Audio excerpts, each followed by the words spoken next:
We're continuing our series of MODGNIK. We began with More is Less. Others are First by Pastor Aaron McKee. And then our lead pastor talked about Descent into Greatness, as Chad gave us how you become great is by becoming less. And then last week, Kevin Ingram shared with us how generosity flows. Today, in our MODGNIK backward word, of the word of kingdom, we are looking at N. But before I talk about that and I share with you what that means, I want to tell you some stories about Jesus. They come from the 4th chapter of Mark, and in the context of this, Jesus has been telling parables and stories and been teaching all day. He's tired. He's the perfect example of the extrovert and the introvert. He loves to be with people, but he also appreciates being off by himself. And he says to the apostles, let's get out of here. Let's go across the lake. He's tired. And so they get into the boat and they start going off, and a terrible storm comes on the Sea of Galilee. It's helpful to know that the Sea of Galilee is in a bowl. It's about 14 miles long. It's about 8 miles wide. And when I say it's in a bowl, around the sea, there are hillsides. There are small mountains. And in between those, there are canyons, and the wind would blow on them, and they would cause storms to come suddenly up on the Sea of Galilee. In California, we call these the Santa Ana winds. And so I am calling these the Santa Ananias winds. The Santa Ananias winds are blowing in. There's a terrible storm, and the apostles are scared to death. Have you ever been really frightened when you were on water? My grandparents had a cabin in central Wisconsin when I was a kid, and we would go up there and we would fish and we would boat and play baseball, and my cousin and I would go almost every day into town and get some ice cream and soda. Sometimes we'd walk along the path, other times we'd take the rowboat.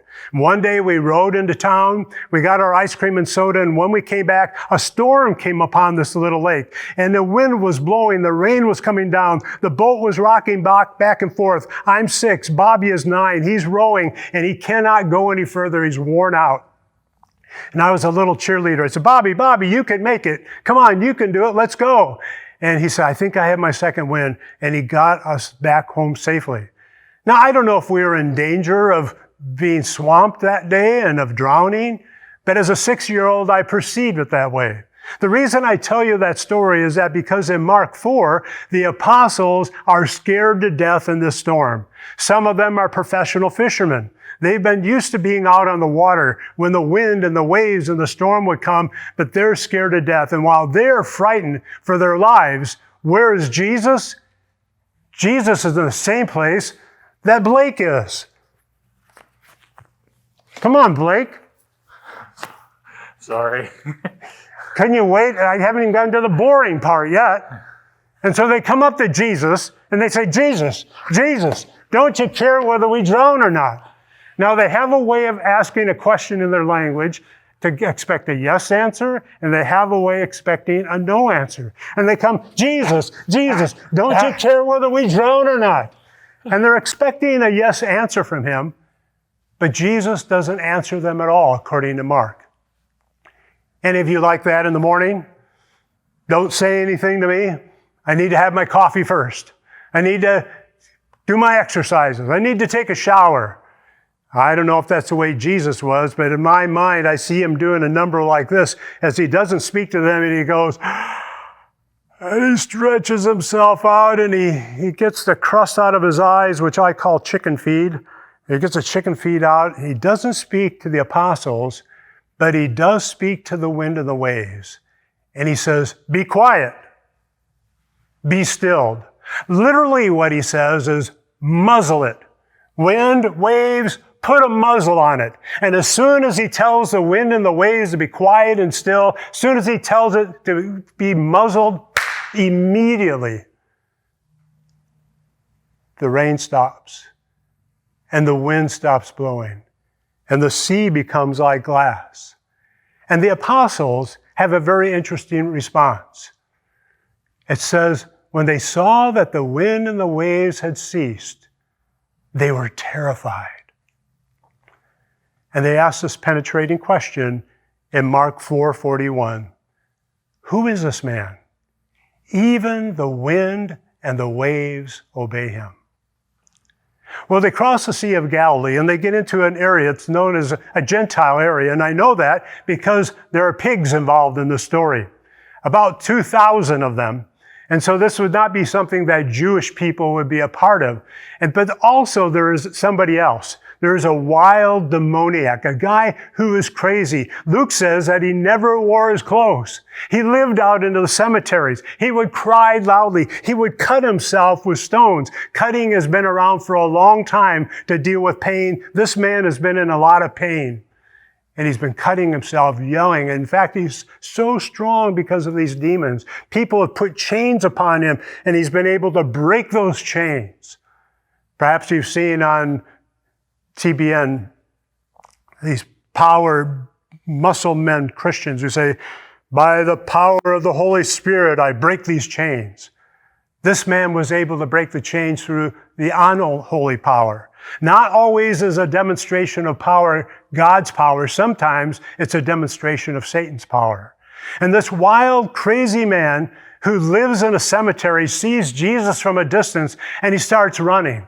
And so I want you to use your imagination. Here's this naked man running toward Jesus as fast as he can. And when he gets up to the Jesus, he gets on his knees and he says, Jesus, Son of the Most High, please don't torture us. Jesus looks down at him. He says, what's your name? My name is Legion, for we are many. A Roman legion is 6,000 soldiers. I don't know if this man had 6,000 demons, but as I mentioned, there are 2,000 pigs involved in the story. And he says, let us go into those pigs, because he didn't want to be sent into the abyss. And Jesus grants it. And some people kind of get sidetracked in this part of the story. Why would Jesus negotiate with terrorist demons? I don't have a really great answer for you, but the best answer I can come up with is that the soul of one person was worth more than 2,000 pigs. In fact, from my perspective, the only good pig is a dead pig. I'm sorry for those of you that are pig lovers. When I was a youth pastor in Southern Illinois, I worked part-time for my senior pastor, who was also a farmer. I would whitewash his picket fences. I stuccoed his silo, and every day I fed his pigs. About 100 of them. And I would take these buckets of swill of the food for the pigs, and as I'm going out to the troughs, the pigs would surround me, and they weren't just going after the pigs' swill in the buckets, they were going after me, and they're biting my legs. And so I'm doing little karate chops at them, just kicking them away, and I'm saying, you're the bacon, not me. And so today, when I have a chance to have another piece of ham, I said, Hog, you're going down. If I have a piece of sausage, I said, yes, that's what you belong, you dirty pig. So I'm sorry, but the good pig is a dead pig. And in the story, we find that there's going to be 2,000 of them. And again, I ask you to use your imagination. The demons go into these pigs and they start running down the hillside and they're squealing, soy, soy, soy, like, 2,000 of them. There's a terrible racket. They're running down the hillside and they're jumping into the Sea of Galilee. Ever seen a big guy do a cannonball in a pool, jumps off the diving board and goes in and the water splashes out? Half of the pool is empty, so to speak. Here are 2,000 pigs doing cannonballs in the Sea of Galilee. They're jumping in, water splashing out. Then one pig is landing on the other, and the pig is just trying to get its snout out of the water. Sweet, sweet, sweet. And one smashes it in the face and knocks it down further in the water. All the pigs are now under the water. The bubbles are coming up. And then it gets calm. They've all drowned. Now, can you imagine the reaction of the people who are taking care of these pigs as they watch us in amazement and unbelief, watching them running down the hillside, squealing, and then jumping into the Sea of Galilee, all of them to drown? What are they going to tell their boss? And they don't know what to do, so they go into town, and as they do, they tell people what happened, and people, well, what in the world has occurred? And so all of the community comes out, and when they do, there is Jesus and this wild demoniac. The man is now clothed. He's in his right mind. Jesus has given him a frappuccino to cool him off, and they're sitting there just hanging out for a little while, and the people are amazed. But they're also upset, and they say, Jesus, just get out of here. You can imagine they would be upset because for some of them, that was their business that literally went down the drain. For others, it was a confrontation of their religion. For others, it was a confrontation of their comfort. And most of all, I think it's because now they're afraid. They were afraid of this wild man that they couldn't control. Now Jesus comes in. He is stronger than that wild man. They don't know who Jesus is, and they're afraid of him. He says, please, just get out of here. Jesus doesn't argue with them. But he gets in the boat and he's going to leave, and the man wants to follow him too. He's so appreciative of what Jesus has done. And then we see in verses 19 and 20 of chapter 5, it says, I don't want you to go with me, but I want you to go back and tell your family what God has done for you.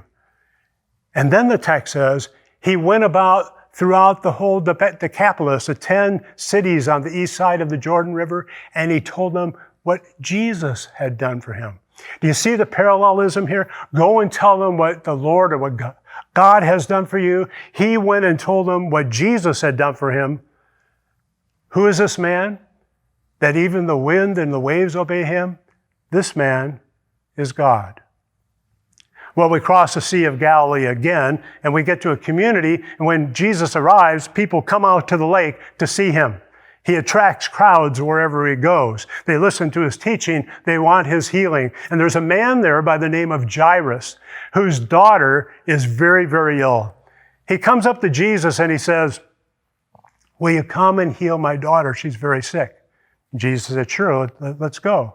So they start walking over to Jairus' house as a crowd is coming around them. And then Mark does something very interesting, which he often does. He makes sandwiches, if you will. He starts a story, brings in another story, and then he'll end the first one. And he brings another person into the scenario. It's a woman who has an issue of blood. This woman has been bleeding for 12 years. She's at her end. Financially, she spent all her money at doctors and has not been able to be healed. She's at her end physically because for 12 years she's dealing with this chronic disease. But there's even more to it. Because of her bleeding, she's not able to be intimate with her husband. Because of her bleeding, she can't hug her children without causing them to be unclean. Because of her bleeding, she can't go out to social events. She can't go shopping in the marketplace when other people are there. Because of her bleeding, she cannot be a part of her community of faith. This woman is at her wit's end. Physically, financially, sexually, family-wise, friend-wise, and faith-wise.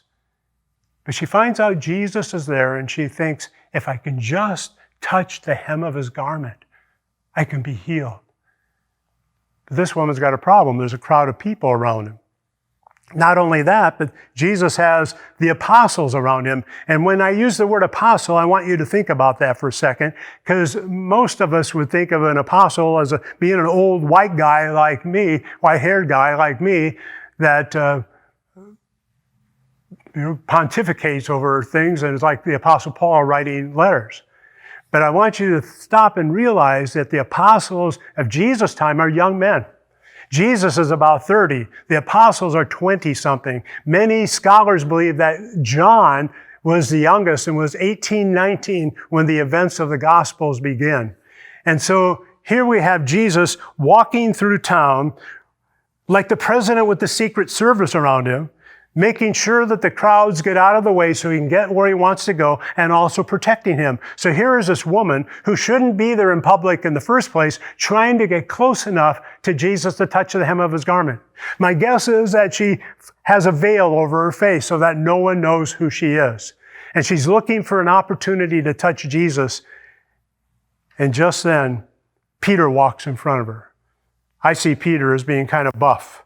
You know, I think he's cut, he's built, he's a fisherman. He's used to pulling in nets and picking up boats. I don't mean that he's a big bodybuilder, but I think he's in good shape because of the kind of hard physical labor he's done.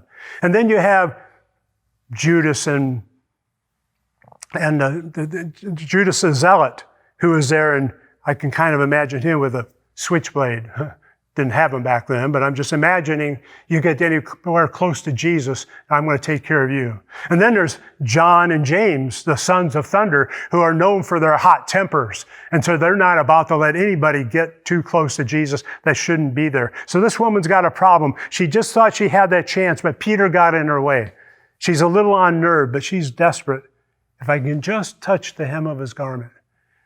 And now there's an opportunity. She thinks if it's now or never, and she reaches down and she touches his clothes, and as soon as she does, immediately the flow of blood stops. But immediately Jesus stops as well. And he asks the question, who touched me? And I love the response of the apostles. They say, who touched you? What do you mean, Jesus, who touched you? The crowds are upon you. We're trying to keep people away from you. Everybody wants to be close to you. Everybody wants to touch you. What do you mean, who touched you? And Luke says that Jesus responds, I could feel power come out from me. The woman realized that she has been discovered. And so she comes and she kneels before Jesus and tells him the whole truth. And Jesus says something very beautiful in 5:34 of Mark. He says, your daughter, your faith has healed you. Go and be freed from your life of suffering. This woman has just stolen a healing from Jesus. She touches the hem of his garment and takes power from him to heal her. But Jesus doesn't reprimand her. He says, your faith has saved you. Your faith has healed you. Go and be freed from your life of suffering.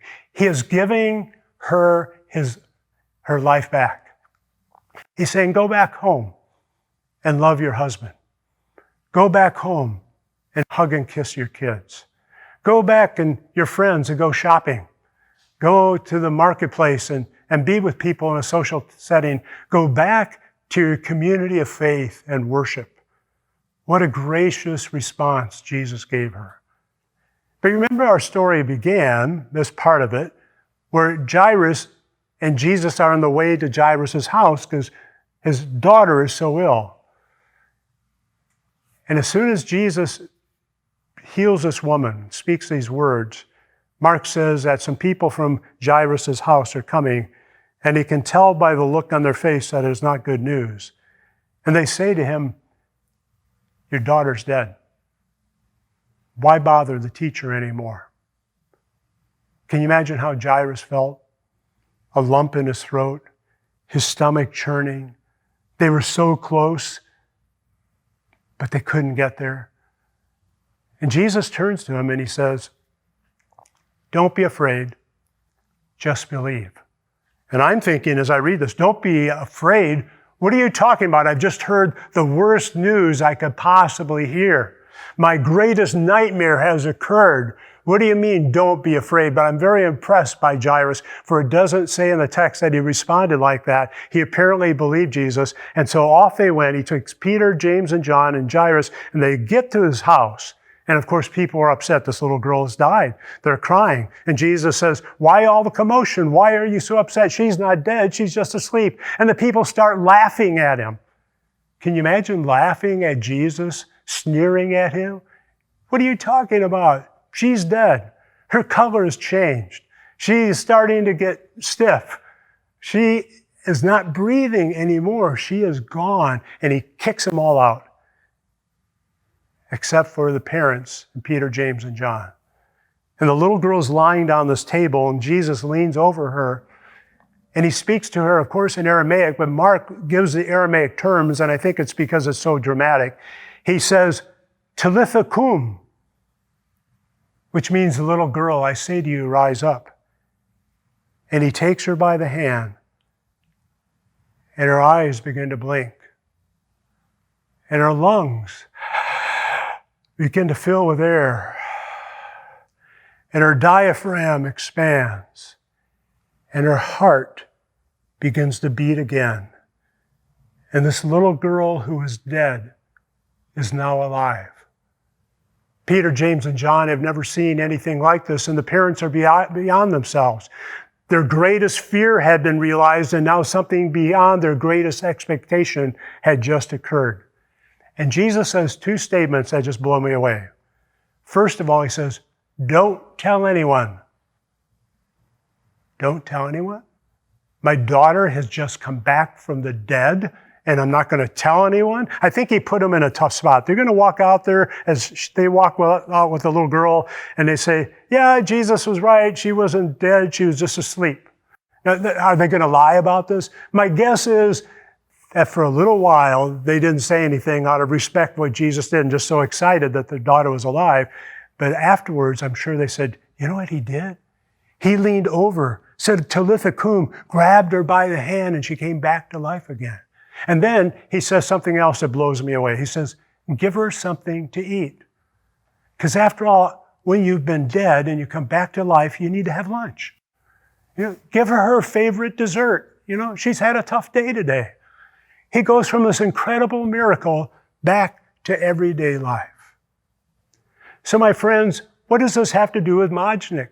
What does this have to do with the kingdom of God that is so different than the kingdom of this world? What is the N in our phraseology?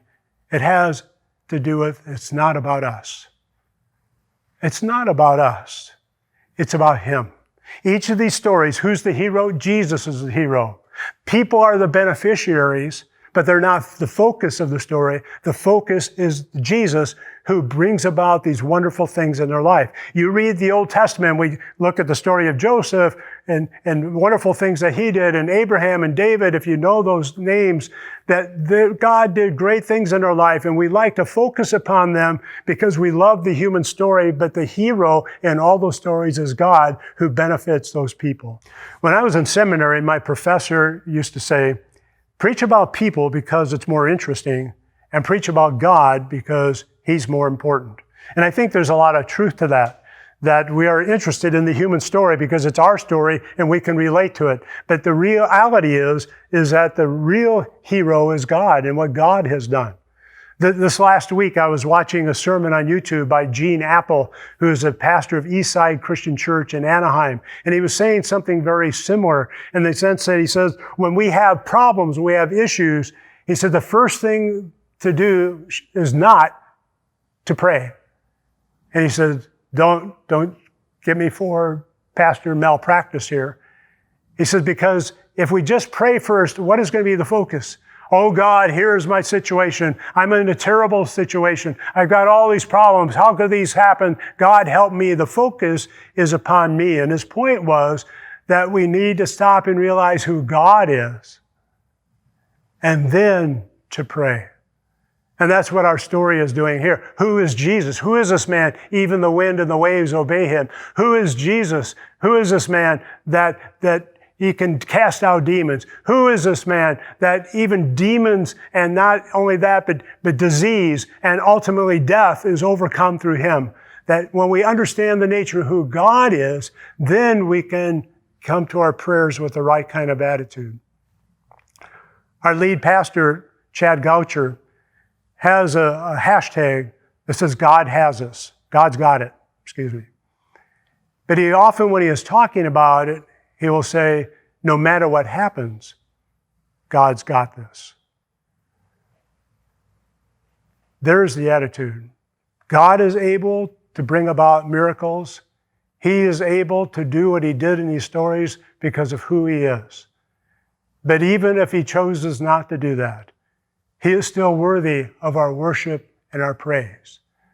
The God who is able to be superior to nature, the God who is more powerful than demons, Satan, sin, evil, the God who is greater than any kind of sickness or disease, the God who is greater than death, who has been victorious over it, that God, that Jesus, is worthy of our worship. You unravel me with a melody. You surround me with a song of deliverance from my enemies.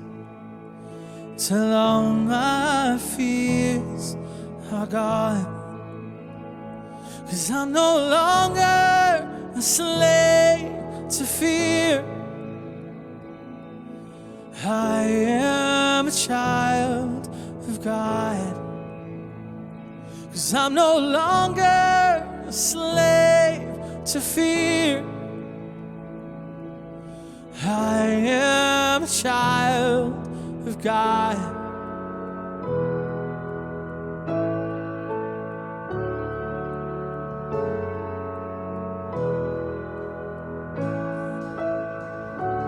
From mother's womb, you have chosen me. Love has called my name. I've been born again to a family. Your blood flows through my veins. Sing this out. I'm no longer a slave to fear. I am a child of God. I'm no longer a slave to fear. I am a child of God. 'Cause I'm no longer a slave to fear. I am a child of God. 'Cause I'm no longer a slave to fear. I am a child of God. I'm a child of God.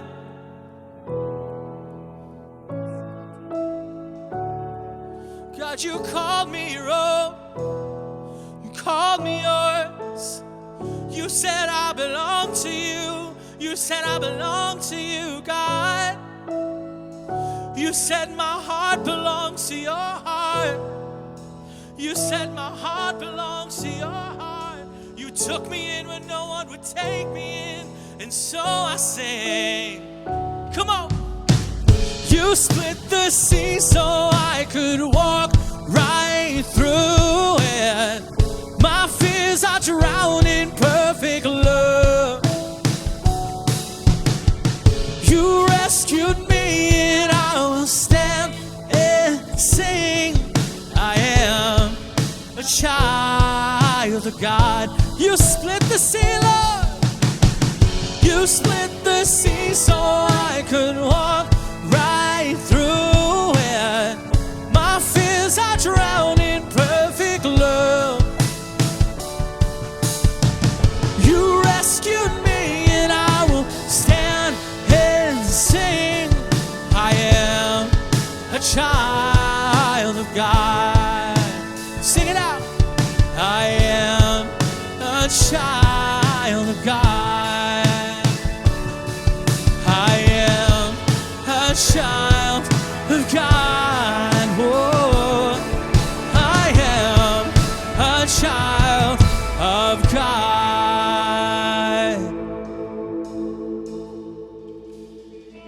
Yes, I am. 'Cause I'm no longer a slave to fear. I am a child of God. 'Cause I'm no longer a slave to my fear. I am a child of God.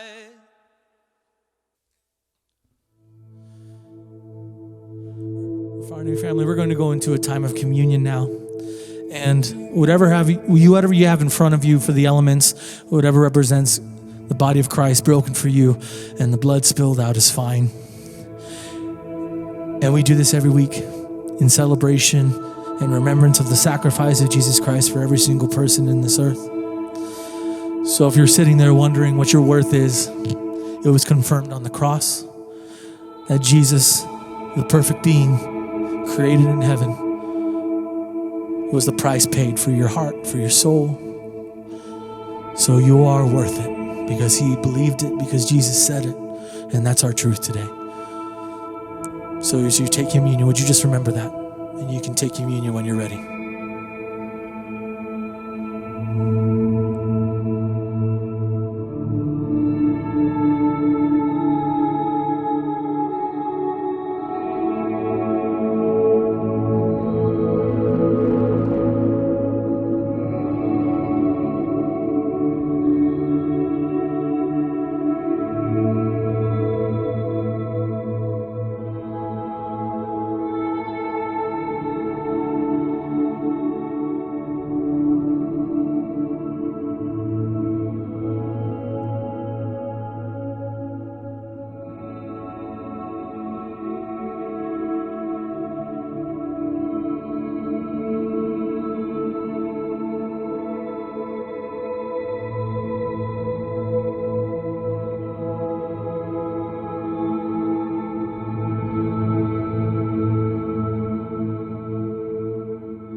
We are so honored that you chose to worship with us this week at Refinery Online. We hope that this week has been a blessing to you and your family. If you need to make the next step in your faith journey, we are here to help and facilitate that. If you want to get baptized, if you want to join a life group, if you want to go to Mexico mission trip, we are here to help you. We pray that you have a great week. And don't forget to tell somebody about Jesus.